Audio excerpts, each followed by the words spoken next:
പക എന്ന ഒറ്റവാക്ക് ഒരു മനുഷ്യന്റെ ജീവൻ ഇല്ലാതാക്കാൻ കെൽപ്പുള്ള ഏറ്റവും മൂർച്ചയേറിയ ആയുധമാണ്. പ്രതികാരത്തിന്റെയും വൈരാഗ്യത്തിന്റെയും പേരില് കൊലപാതകങ്ങള് നടക്കുന്നതും ജീവൻ എടുക്കുന്നതും ഇന്ന് ഒരു സാധാരണ സംഭവമായി മാറിയിരിക്കുന്നു. വിശുദ്ധമെന്ന് കരുതുന്ന പ്രണയം പോലും തകരുമ്പോള് ആ പരാജയം ഉണ്ടാക്കുന്ന പക പലപ്പോഴും കൊടുങ്കൊലപാതകങ്ങളിലേക്ക് വഴിമാറുന്നു. നിയമത്തോടുള്ള ഭയമില്ലായ്മയാണോ അതോ മാനസിക നിലയിലെ തകർച്ചയോ? എന്താണ് ഓരോ ദിവസവും ഇത്തരം ക്രൂര സംഭവങ്ങൾ വർദ്ധിക്കുന്നതിന്റെ യഥാർത്ഥ കാരണം? ഇത്തരത്തില് പകയുടെ തീവ്രതയില് ഒരു ജീവൻ പൊലിഞ്ഞ ഹൃദയഭേദകമായ സംഭവമാണ് ഗുജറാത്തിൽ അരങ്ങേറിയത്. തന്നെ ആത്മാർത്ഥമായി സ്നേഹിക്കുന്നു എന്ന് നടിച്ചിരുന്ന സുഹൃത്ത് വെറുമൊരു പകയുടെ പേരില് തന്റെ മരണത്തിന് കാരണമാകുമെന്ന് ആ 21-കാരി സ്വപ്നത്തില് പോലും ചിന്തിച്ചിട്ടുണ്ടാവില്ല. ഇഷ്ടം നിരസിച്ചതിന്റെ പേരില് ഒരാൾക്ക് സ്വന്തം ജീവൻ ബലിയർപ്പിക്കേണ്ടി വന്ന ഹൃദയം നുറുങ്ങുന്ന ഒരു ദുരന്തമാണിത്. ഗുജറാത്തിലെ സൂറത്ത് നഗരം. 21-കാരിയായ ഗ്രീഷ്മ നൈജീരിയയിലെ ഡയമണ്ട് ബിസിനസ് ചെയ്യുന്ന ഒരച്ഛന്റെ മകളായിരുന്നു. ബികോം 3-ാം വർഷ വിദ്യാർത്ഥിനി. ഒരു ചാർട്ടേഡ് അക്കൗണ്ടന്റ് CA ആകുക എന്നതായിരുന്നു അവളുടെ ഏറ്റവും വലിയ സ്വപ്നം.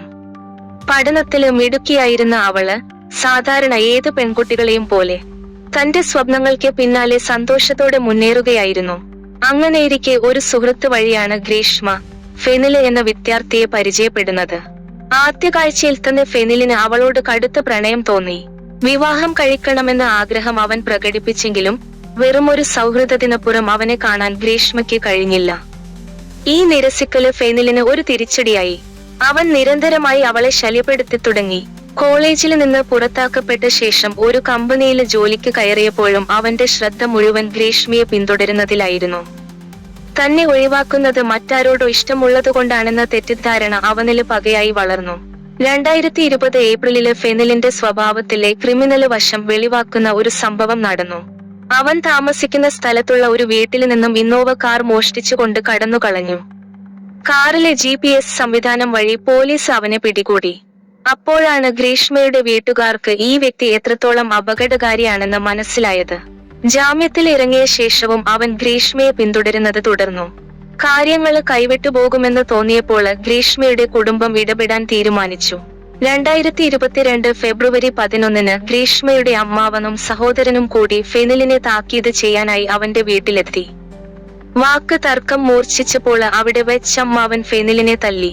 സ്വന്തം മാതാപിതാക്കളുടെ മുന്നില് വെച്ച് മർദ്ദനമേറ്റത് ഫെനിലിന് സഹിക്കാനായില്ല. അപമാനഭാരത്താല് അവന്റെ ഉള്ളിലെ പക ഒരു തീജ്വാലയായി ആളിക്കത്തി. ഗ്രീഷ്മയാണ് ഇതിനെല്ലാം കാരണമെന്നും അവളെ കൊലപ്പെടുത്തണമെന്നും അവൻ മനസ്സിൽ ഉറപ്പിച്ചു. തന്റെ ഉറ്റ സുഹൃത്തിനോട് താൻ ഗ്രീഷ്മയെ കൊല്ലാൻ പോകുകയാണെന്ന് അവൻ വെളിപ്പെടുത്തുകയും ചെയ്തു. പിറ്റേന്ന് ഫെബ്രുവരി 12 പ്രതികാരദാഹിയായ ഫെനില് മാർക്കറ്റില് പോയി ആടുകളെ അറുക്കാൻ ഉപയോഗിക്കുന്ന തരത്തിലുള്ള 2 വലിയ കത്തതികള് വാങ്ങി. അത് ബാഗിൽ ഒളിപ്പിച്ച് ഗ്രീഷ്മയുടെ വീടിന് മുന്നിലെത്തി അവൻ കാത്തുനിന്നു. വീട്ടിൽ നിന്നും പുറത്തിറങ്ങിയ ഗ്രീഷ്മയെ കണ്ടതും അവൻ ഒരു ഭ്രാന്തനെ പോലെ പാഞ്ഞെടുത്തു. 50ഓളം ആളുകൾ നോക്കി നിൽക്കെ സ്വന്തം അമ്മയുടെയും സഹോദരന്റെയും മുന്നിൽ വെച്ച് അവൻ ഗ്രീഷ്മയുടെ കഴുത്തില് കത്തിവെച്ചു. അവളെ രക്ഷിക്കാൻ ശ്രമിച്ച സഹോദരനെയും അമ്മാവനെയും അവൻ കത്തി കാട്ടി ഭീഷണിപ്പെടുത്തി. ആർക്കും അടുത്തു ചെല്ലാൻ ധൈര്യമുണ്ടായില്ല. താൻ പഠിച്ചുവെച്ച അറവുരീതികൾ ഓർത്തെടുത്ത് യാതൊരു ദയയുമില്ലാതെ അവൻ ഗ്രീഷ്മയുടെ കഴുത്തറുത്തു. ചോരയില് കുളിച്ച് ഗ്രീഷ്മ നിലം പതിക്കുമ്പോൾ ചുറ്റും കൂടിയവർ മൊബൈല് ഫോണുകളിൽ ആ ദൃശ്യം പകർത്തുകയായിരുന്നു. കൃത്യത്തിന് ശേഷം കൈഞ്ഞരമ്പ് മുറിച്ച് ആത്മഹത്യയ്ക്ക് ശ്രമിച്ച ഫെനിലിനെ ഉടൻ തന്നെ പോലീസ് അറസ്റ്റ് ചെയ്തു. വെറും 70 ദിവസങ്ങൾക്കുള്ളില് പോലീസ് 2500 പേജുള്ള കുറ്റപത്രം സമർപ്പിച്ചു. 190 സാക്ഷികളും 65 തൊണ്ടിമുതലുകളും. കൊലപാതകത്തിന്റെ വീഡിയോ ദൃശ്യങ്ങള് കേസില് നിർണായക തെളിവായി. കോടതിയില് വിചാരണ നടക്കുമ്പോഴും ഫെനിലിന്റെ മുഖത്ത് കുറ്റബോധത്തിന്റെ ഒരു കണിക പോലും ഉണ്ടായിരുന്നില്ല. 2022 മെയ് 6-ന് സൂറത്ത് കോടതിയില് വിധി പ്രസ്താവിക്കപ്പെട്ടു.